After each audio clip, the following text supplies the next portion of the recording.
पावसासंदर्भात बातमी आहे। जालना शहरात जिल्ह्यात मुसळधार पाऊस आहे। शेगाव, पंढरपूर, दिंडी महामार्ग बंद झालाय। आष्टी परिसरातील गावाचा आणि परतूर शहराचा त्यामुळे संपर्क देखील तुटलाय। जालना शहरासह जिल्ह्यात मुसळधार पाऊस आहे। शेगाव, पंढरपूर, दिंडी महामार्ग बंद झालाय। आष्टी परिसरातील गावाचा आणि परतूर शहराचा संपर्क तुटलाय।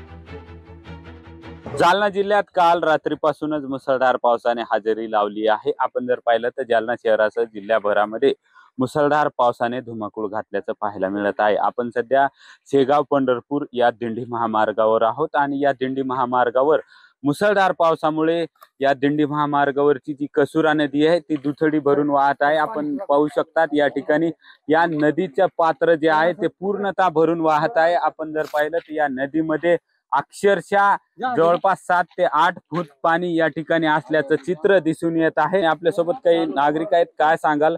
शाळेची मुलं आहेत, 2-3 दिवसापासून त्यांना शाळेत जाता येत नाही आणि त्यांचे पेपर सुद्धा होते आणि ती पेपर बुडवावं लागले आपल्याला शाळा पाण्यामुळे। सध्या 10 फूट पाणी आहे।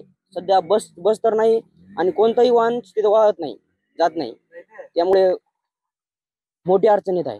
10-15 फूट पुलावून वर पाणी, तर परतूर आष्टी रोड बंद आहे। हे सिष्टी गावातलं पाणी 24 तास पाणी उतरणार नाही, मार्गच बंद आहे आता पूर्ण। ते पुलाचं काम बंद असल्यामुळं मार्ग बंदच राहणार आहे। प्रशासन हीच मागणी आहे आमची की पुलाचं काम लवकरात लवकर करणे आणि रस्ता चालू करण्यावरून आम्हाला प्रशासनानं लवकरात लवकर रस्त्याचं काम करून पुलाचं काम करावं आणि आम्हाला सहकार्य करावं अशी देखील मागणी आता या ठिकाणी करण्यात येत आहे। सुधाकर जाधव, लोकशाही मराठी, परतूर, जालना। लोकशाही मराठी, ऐका, पहा, जागरूक रहा।